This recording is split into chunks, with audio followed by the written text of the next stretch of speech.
Lafy ny fampandrosoana amin'ny ankapobeny kosa indray toerana mamokatra ny distrikany Bealanana iny any amin'ny faritra Sofia moa io anisan'ny olana goavana nefa amin'izay fampandrosoana izay ny faharatsian'ny lalana no sokajina ho tanàn-dehibe ihany koa nefa i Bealanana kanefa hatreto dia tsy misy any an-toerana ny foto-drafitrasa fanandrify amin'izay maha tanàn-dehibe azy izay.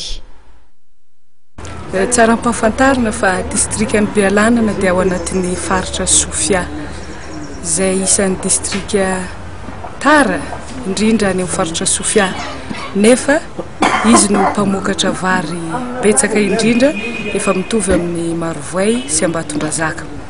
Raha ny zava-misy dia isan'ny distrika tsy nisy mpijery nanomboka tamin'ny Repoblika faharoa voalohany hatramin'izao.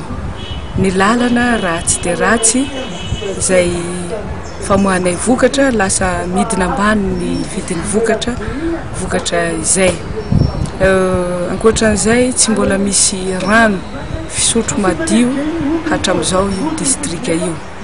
Ny lalana eo an-tampon-tanàna ny foto-drafitrasa rehetra tsy misy izay mbola tany taloha be tany ka hatramin'izao zany dia sahirana ny vahoaka amin'ny fiaigna andavanandro. Ny sakafo tsy olana voky zahay ihany ampy ny sakafo fa eo amin'ny fampandrosoana fanatsarana ny fari-piainana izay no tena tavela ary afara dia afara.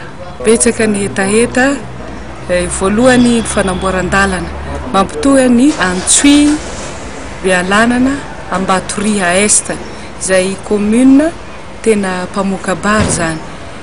Eo amin'ny camion 20 isan'andro zany mivoaka amin'io distrika io sy commune io mamoaka vary makany Ambanja, Diego, Mashenga hatraty Antananarivo. Dia ankoatran'ny fanamboaran-dalana manana lemaka midadasika dia midadasika izahay izay tsy mbola nisy fanamboarana hatramin'izay ka hatramin'izao.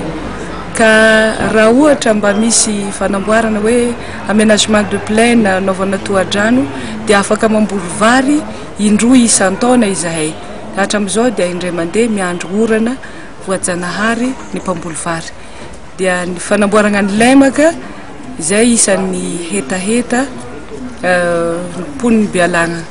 Ankoatran'izay eo amin'ny fanamboarana foto-drafitrasa samihafa ho an'ny tanàn-dehibe satria voahazo commune urbaine tamin'ny taondasa ny commune Bealanana dia mbola commune rurale no hatramin'izao no mitoetra dia izay marika ahafantarana ny tombontsoa ny commune urbaine dia isan'ny ilain'ny pon'ny Bealanana.